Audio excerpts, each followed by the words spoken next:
This video is the third part in a series regarding the media narrative surrounding the Syrian civil war. To get the full context of this video, I would recommend watching the previous two installments, which I will link in the description below. Ghouta is a southeastern, suburban and rural area of Damascus that joined the uprising against President Bashar al-Assad at the beginning of the 2011 Syrian civil unrest. By November 2012, it had expelled the Syrian government forces from the area. The Syrian Arab Army began a siege of eastern Ghouta in May 2013, and this siege has been ongoing until the present day. The UN says there are nearly 400,000 civilians trapped in eastern Ghouta's suburbs. Ghouta is important because of its proximity to Damascus, which is the capital of Syria, as it is within mortar range of the capital, where the old city and other neighbourhoods have suffered from rebel shelling. Only a small number of civilians have managed to escape Ghouta, for many reasons. Critics of Assad's government are fearful of being apprehended by his police forces, which have a decades-long history of arbitrary arrests, detainee abuse and unlawful executions. However, many who are not afraid of the Syrian government are unable to leave because of the occupying rebel forces, which actively prevent civilians from leaving and have arrested people on occasion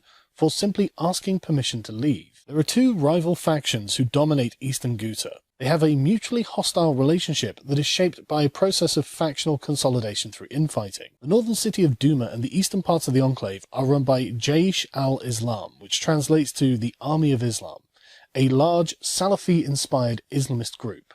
On the outskirts of Damascus, in the enclave's southwest, is dominated by the Free Syrian Army branded group, which has ties to the Muslim Brotherhood.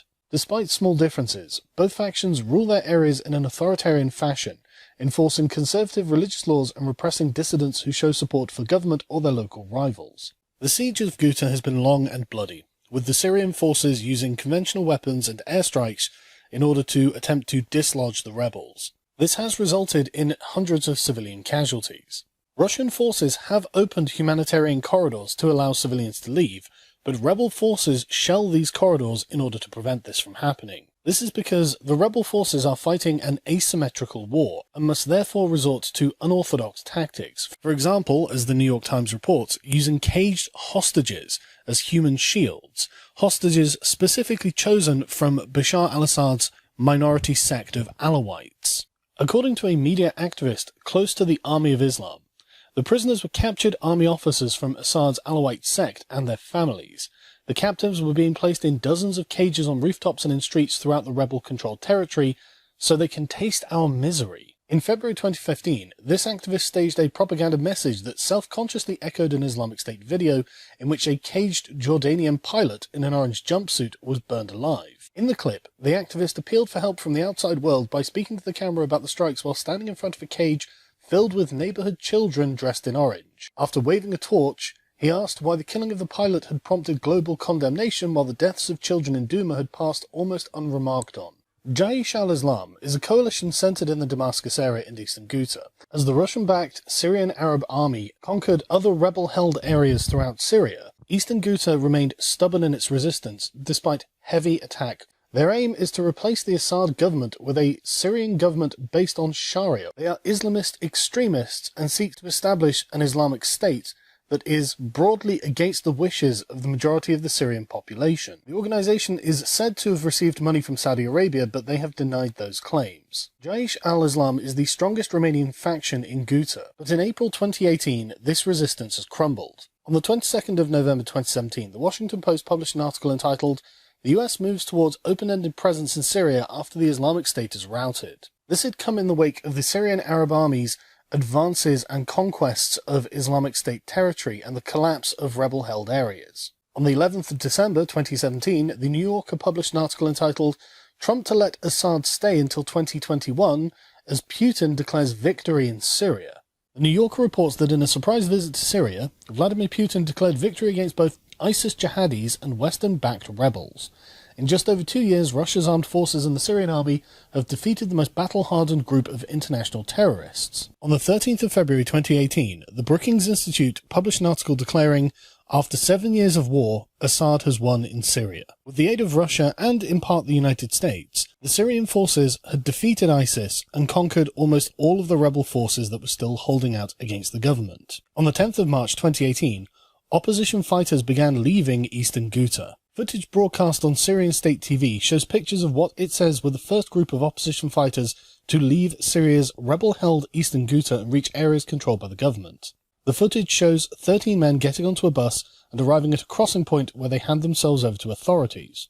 2 days later, CNN reported that Syrian regime forces had cut the rebel-held enclave in three. After an intense onslaught in the region over that weekend, the rebel-held enclave of eastern Ghouta had been cut into 3 parts by the Syrian army. Syrian regime forces advanced to cut off Douma, the largest city in eastern Ghouta. The town of Harasta was also isolated from the rest of the enclave by regime forces, which additionally broke off several central and southern towns and villages in eastern Ghouta. Syrian state media reported that army units had completely cut off supply routes and movement lines of terrorist organizations between the northern and southern parts of Ghouta, which should accelerate the defeat of the terrorists in the area. Since launching its offensive against the enclave in mid-February, the Syrian regime has steadily been gaining territory, starting with villages and towns in the east. Analysts believe it is now a matter of time before the regime takes control of the entire enclave, one of the last major rebel-held areas in the country. Over 1,000 people were killed in the siege, according to Doctors Without Borders. Abu Amar Alwan, head of the political bureau of Jaish al-Islam in eastern Ghouta, told CNN that no evacuations had taken place so far. Earlier on Monday, activists in the region told CNN that the humanitarian situation had gone from bad to worse. The ground offensive had triggered a massive influx of displaced people into the cities, many of whom sought refuge underground. Videos had emerged on social media showing eastern Ghouta residents demonstrating in support of the Syrian regime. The activists told CNN that people support an end to the fighting more than anything else. You might see civilians going up with regime flags, but it's not because they want the regime. They just want an end to bloodshed. They don't want to see their children burning or dying in front of them.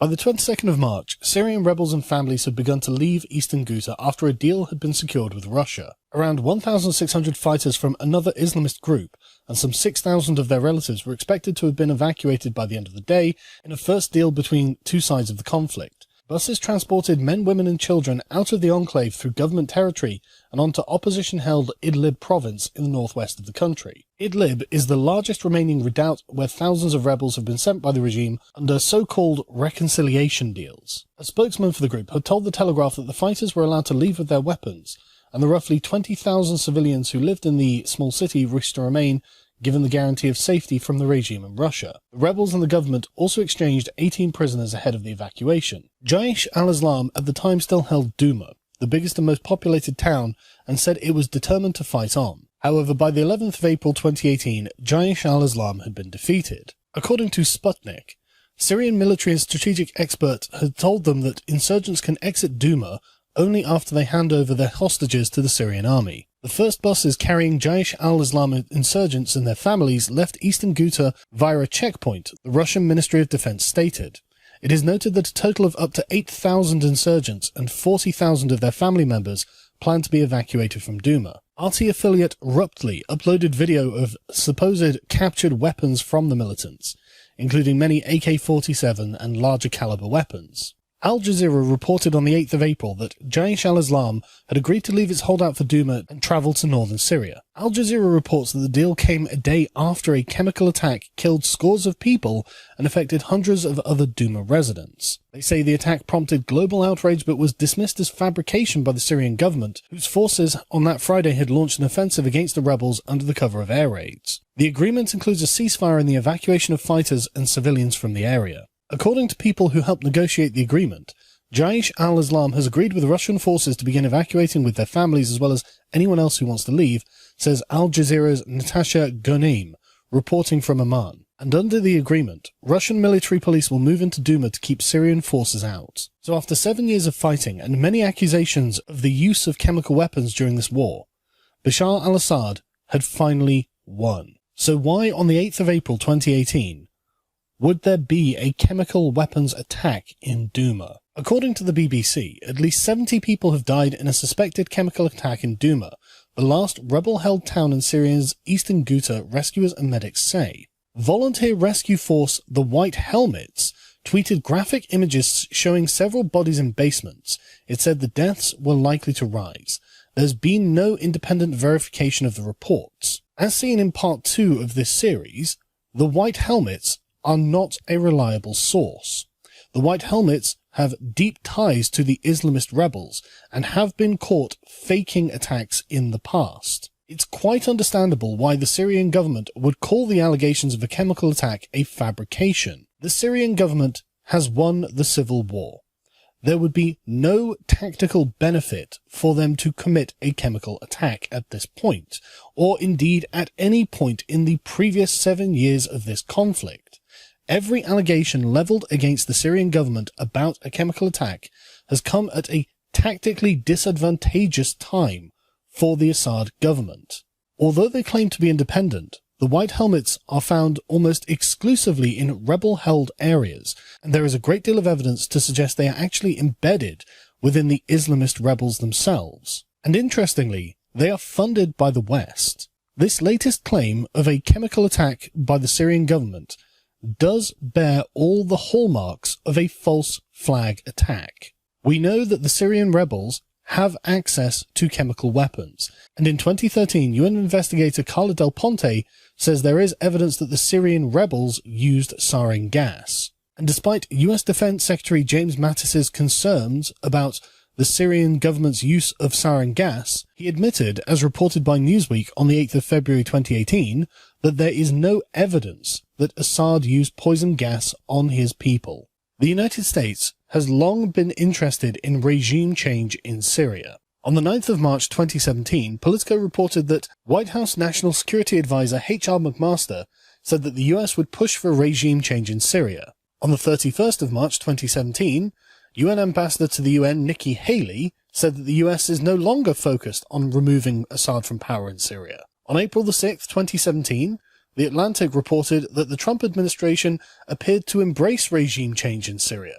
In what they described as an about-face, Secretary of State Rex Tillerson said of Bashar al-Assad, it would seem that there would be no role for him to govern the Syrian people. On the 9th of April 2017, in a statement to the United Nations, Nikki Haley said that regime change in Syria is one of many priorities, saying that there could be no peace in Syria until Assad is ousted. This came 3 days after the US launched 59 Tomahawk cruise missiles at a Syrian airbase in retaliation for the alleged chemical attack on the village of Khan Sheikhoun. Again, something not proven, as Mattis has admitted. This put Nikki Haley in contradiction with Rex Tillerson, saying that Bashar al-Assad did indeed have to go, while Tillerson, at the time, said that he didn't. By the 15th of September 2017, Nikki Haley said that the US would not be satisfied until Assad was gone. Rhetoric that seemed remarkably hollow, as the Russian and Syrian forces were currently in the process of winning the Syrian civil war. By the 18th of January 2018, Rex Tillerson had been persuaded to once again back regime change in Syria. And this was widely supported by US media, with this example of the Hill basically representing the consensus among the media elite. Trump must not give up on ousting Assad. However, despite the wishes of what could inartfully be described as the United States deep state, it seems that there was a consensus among international heads of state that Assad was going to stay. On the 18th of December 2017, Macron confirmed that he believed that Assad would stay. On the 21st of February 2018, Britain confirmed that Assad would stay. On the 31st of March 2018, Saudi Crown Prince Mohammed bin Salman confirmed that Assad was staying. And on the 3rd of April 2018, Donald Trump said that he wanted to get out of Syria. But after this latest alleged chemical attack in Ghouta, things appear to be turning around. Tony Blair, the man responsible for leading Britain into the Iraq War, said that the UK should launch military action in Syria because non-intervention has consequences. It's important that when chemical weapons are used in this way and the international community has taken a firm position against it, you have to enforce it. This being said, despite there being no evidence that the Syrian government used chemical weapons, British Prime Minister Theresa May has been under pressure to join strikes on Assad and Syria, and on the 11th of April 2018, Theresa May is in agreement with the US and French governments that there is a need for a response over this chemical attack. A day after the allegations of the chemical attack in Ghouta, the Truman Strike Group had departed for the Middle East, and according to reports, British forces are mobilizing fighter jets at bases in Cyprus and Rafale, jets that could take off from St. Dizier Air Base in France for possible strikes against Syria. Bizarrely, the British envoy to the UN managed to invoke Karl Marx in an appeal to the Russians to allow the West to enact regime change against their ally in Syria. In respect of Karl Marx, I think he must be turning in his grave. to see what the country that was founded on many of his precepts is doing in the name of supporting Syria by condoning the use of CW on Syrian territory. And suddenly, President Trump had changed his position entirely on Bashar al-Assad and an intervention in the country, tough-talking him on Twitter saying, "Get ready, Russia, missiles will be coming at Syria, nice and new and smart." Needless to say, the Russians have announced that they will shoot down US missiles that are fired at Syria and retaliate against launch sites, putting the world precariously close to a war with Syria over an event that has not even been proven to have happened, let alone been demonstrated to have been done by the Syrian government. On the 10th of April 2018, the day before this video was recorded, the Organization for the Prohibition of Chemical Weapons said that they were going to send a team to gather information from all available sources